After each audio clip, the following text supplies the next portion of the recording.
رسول اللہ سے پوچھا گیا، یا رسول اللہ صلی اللہ علیہ وسلم، توبہ کس طرح کریں تو اللہ جل جلالہ معاف کرتا ہے؟ تو فرمایا، میرا رب بڑا مہربان ہے، بڑا ہی کریم ہے۔ اگر کسی بندے کی اونٹنی گم ہو جائے صحرا میں، اور اس طرح گم ہو کہ پیسے بھی اونٹنی پر ہوں، کھانا بھی اونٹنی پہ ہو، کپڑے بھی اونٹنی پہ ہوں، علاقہ بھی صحرا کا ہو، اس نے کسی ٹہنی کے ساتھ باندھی ہو، پھر وہ سو جائے، سو کر اٹھے تو اونٹنی غائب ہو، جب آگے پیچھے دائیں بائیں دیکھا تو پتہ چلا کہ اونٹنی تو غائب ہو گئی ہے۔ اب وہ اتنا پریشان ہو گیا کہ نہ کپڑے ہیں، نہ سواری ہے، نہ کھانا ہے، علاقہ صحرا کا ہے، پیدل جا بھی نہیں سکتا۔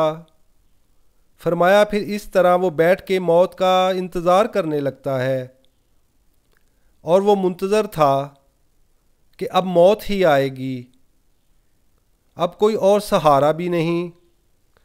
فرمایا اچانک اگر اونٹنی سامنے آ جائے تو اسے کتنی خوشی ہوگی۔ فرمایا جب رب کا بندہ توبہ کرتا ہے تو اللہ کو اس سے بھی بڑھ کر خوشی ہوتی ہے۔ اللہ کے رسول نے فرمایا، اللہ اپنے دونوں ہاتھ رات کے وقت پھیلاتا ہے تاکہ دن میں گناہ کرنے والا توبہ کر لے، اور دن میں ہاتھ پھیلاتا ہے تاکہ جس نے رات میں گناہ کیے ہیں توبہ کر لے۔ جب انسان گناہ کرتا ہے تو اس کے دل پر ایک داغ لگ جاتا ہے، توبہ کر لے تو داغ مٹ جاتا ہے۔ توبہ نہیں کرے گا تو داغ بڑھتے بڑھتے دل سیاہ ہو جائے گا، اور جب دل سیاہ ہو جائے تو نیکی بدی کی تمیز ختم ہو جاتی ہے۔ رسول اللہ نے فرمایا، جب ایک نوجوان انسان توبہ کرتا ہے تو مشرق سے مغرب تک کے قبرستانوں میں سے 40 دن تک عذاب ہٹا دیا جاتا ہے۔ آپ صلی اللہ علیہ وسلم نے فرمایا، جو گناہ سے توبہ کرتا ہے اس شخص کی طرح ہو جاتا ہے جس نے گناہ کیا ہی نہیں۔ توبہ کے 3 ارکان ہیں۔ نمبر 1، وہ گناہ اب چھوڑ دے۔ نمبر 2، آپ کو ندامت ہو کاش میں نے یہ گناہ نہ کیا ہوتا۔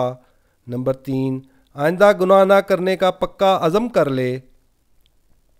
قرآن کہتا ہے جو سچی توبہ کرے گا اللہ تعالیٰ اس کی برائیوں کو نیکیوں سے بدل دے گا۔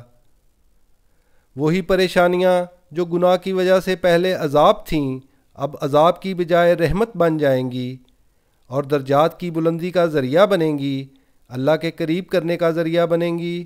سبحان اللہ۔ یا اللہ پاک اپنے پیارے حبیب کے صدقے اپنی رحمت کے ساتھ ہمیں سچی توبہ کرنے کی توفیق عطا فرما، اور ہم سب کے گناہ معاف فرما۔ آمین یا رب العالمین۔